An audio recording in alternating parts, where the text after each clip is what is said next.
Hey everyone, Nick Shaheen looking at Tesla. I haven't looked at it in a few weeks. Last time I think it was falling here, and I caught the falling knife somewhere, and I didn't catch the very bottom, but the trade immediately played out. So now what? I'm going to use some Vulcan logic here, meaning, jokingly of course, try to eliminate the improbable and then assume that the alternative would be the more likely scenario to come. This malaise in the stock market, I would shrug it off. First of all, I think we will make new highs this week. If not this week, next week. We are scared about nothing because the Fed changed nothing and the government is pouring cash into the economy. It's as simple as that. Dips are buying opportunities. This is a pretty good dip for Tesla, and it has fallen, what is that, 30%? It's still 30% below the all-time high. So it is better long than short here. In fact, I read a few headlines out there that are calling for Tesla below 400. I would sell you that put and buy a call spread with it. That would be like an easy trade out to September and buy the call spread out to December.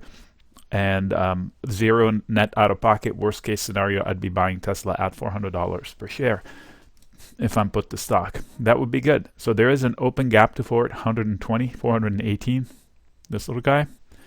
Not a tradable thesis, in my opinion. If it gets there, fine. I don't think it's a magnet. It has risen too fast, but it has changed too fast. If you haven't paid attention, it creates more cash from operations than Ford. That's a pretty freaking big statement. Just like a year ago, people said it's going out of business. And this is coming from a former skeptic. If you've known me for a while, I haven't been a fan of Tesla. So I'm a convert because he showed me the money. That's really what it's all about. Tech company, car company, who gives a crap? It generates almost $6 billion from cash from operations. So a couple billion a quarter. Not too shabby. Not too shabby for a company that was almost gone. Is it risky? Sure. It's a momentum stock. It moves fast. If you want a cheaper proxy, use NIO. As far as EVs are concerned, here's the big picture. The big statement, will EV be the future, is gone. I mean, it is a fact now because all the other manufacturers have committed to non-fossil fuels, and EV is the only one leading the charge. You know, Toyota could come out and say, okay, what is that called? Mirai is the future, and they could establish it. That puts a little wrinkle, but highly unlikely. They did it with the Prius, but I don't know about the Mirai. So EVs are most likely the way of the future, and all the manufacturers committed that they will be there in the next 10 years. So they have a path. Tesla and NIO have a path. NIO is second in line with its production. It's like a baby Tesla. I think it's like 1/5 of the size as far as deliveries. Tesla will report this week deliveries. Everybody's expecting chip shortage. So I think expectations are pretty bad.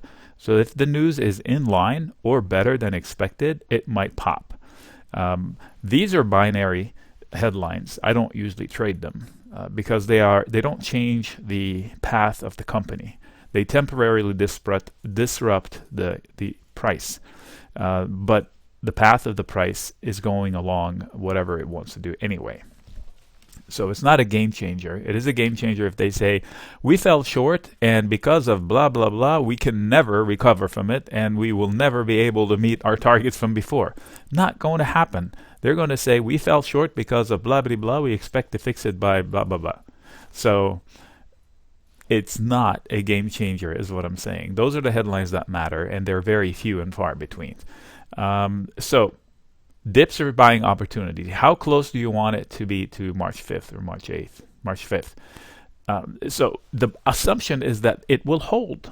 But if it fails, it triggers that scenario that a buddy of mine said below 400. And by the way, we're looking at NIO now. So let me switch back to Tesla, but I bet you it's the same thing. Same thing, see? If they lose that March 5th, which stands for the entire NASDAQ, they will go for another ride lower. Luckily, there's another band of support. In fact, this one is better. Look at the band of consolidation support down here below 480.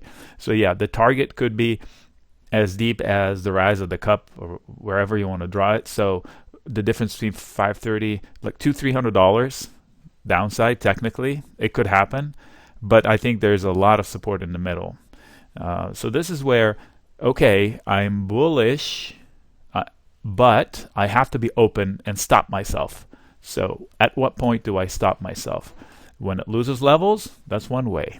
When my trade goes 20% red, that's another way, or 15%, depends on the person. Or when my trade loses X dollars. These are different ways of stopping out. There's no one sure way. Oh, where are you going to stop? Where should I stop? I don't know where you should stop out. Depends on what else is in your portfolio. And if it's a full-size position, if it's a half position. So when in doubt, don't do anything. When in doubt, also you can do half.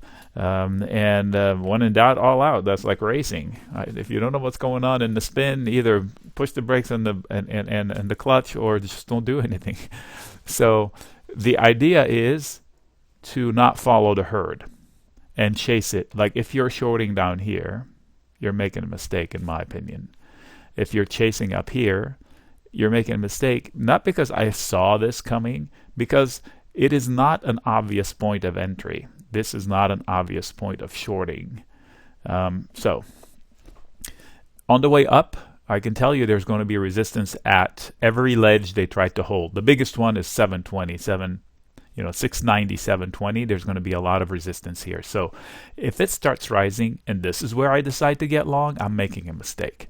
I either get long here-ish to swing it up, or I get long after they break through the resistance. Getting long at the tail end of a recovery is, without knowing where the resistance lies, is hazardous because I'm chasing at the wrong time. So if it hits here and it fades, and then I get long on the fade, that's fine. Or wait for the breakout. So either buy the dip or buy the rip. So buy the dip after the rally, or buy the dip into this to swing up, or buy the breakout once it swings up and confirms that, okay, the buyers are willing to do something. Let me see them take out this prior fail and chase it. Repeat the process at 800 because that was also a big ledge. It's as simple as that. Getting wrapped up in what Goldman Sachs sold on Friday and what Wells Fargo is selling today is just noise. It really is, because we know Wall Street rigs the game.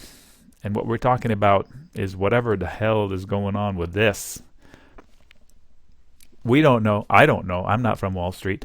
I'm not going to guess what's going on. Let them do whatever they want to do, and I'll trade the charts and some sort of fundamental idea behind the charts to get an overall picture.